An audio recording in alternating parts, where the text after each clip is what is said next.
जरांगे पाटलांना अंगावर घेतल्याचं बक्षीस मिळालं। मंत्रिपद हुकल्यानंतर छगन भुजबळांचा संताप, नाराज असल्याचं जाहीरपणे कबूल केलं। मंत्रिपद गेलं तरी भुजबळ संपला नसल्याचा दिला इशारा।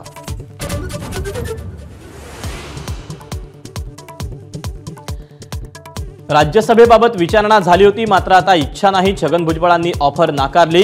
राज्यसभेवर जाणं ही मतदारसंघातल्या लोकांची प्रतारणा ठरेल, भुजबळांचं वक्तव्य।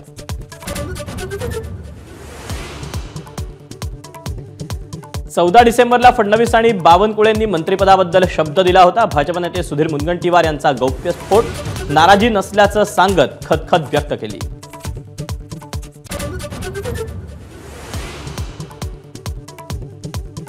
मंत्रिमंडळाच्या खातेवाटपासंदर्भात आजच अंतिम निर्णय होण्याची शक्यता। मुख्यमंत्र्यांच्या नागपुरातल्या रामगिरी निवासस्थानी संध्याकाळी महायुतीच्या नेत्यांची बैठक।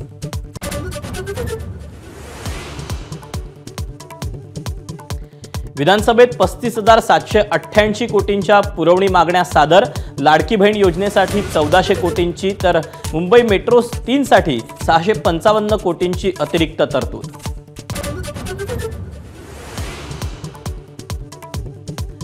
विधानसभेत परभणी आणि बीडच्या घटनांवर सरकारच्या उत्तराची विरोधी पक्षांची मागणी।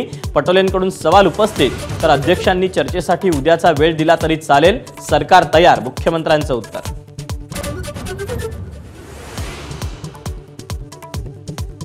न्यायालयीन कोठडीतील सोमनाथ सूर्यवंशीचा गंभीर दुखापतीमुळे मृत्यू, शवविच्छेदन अहवालात नमूद।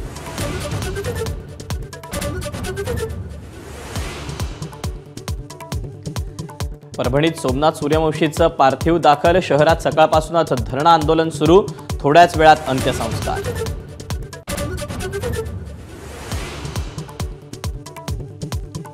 बीडच्या मस्साजोगमध्ये सीआयडीचं पथक दाखल, आयपीएस अधिकाऱ्यांनी घेतली मृत संतोष देशमुखांच्या कुटुंबियांची भेट।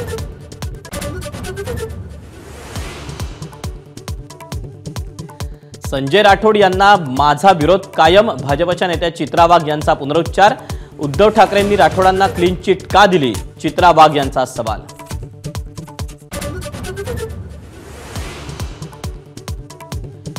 जवाहरलाल नेहरू आणि माउंटबेटन यांच्यातील पत्रव्यवहारावरून नवा वाद, पत्र सोनिया गांधींनी आपल्याकडे मागवून घेतलं, संबित पात्रांची टीका। गांधी घराण्याला काय लपवायचं होतं, संबित पात्रांचा संतप्त सवाल।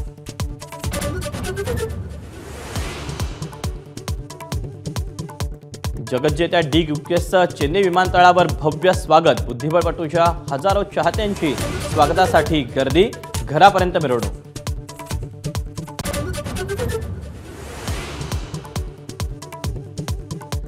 राज्यात थंडी वाढणार, येत्या 3 ते 4 दिवसात अनेक भागात पारा 10च्या खाली घसरण्याचा अंदाज। नगरमध्ये 5 तर पुण्यामध्ये 7 अंश सेल्सिअस तापमान, मुंबईकरही गारठले।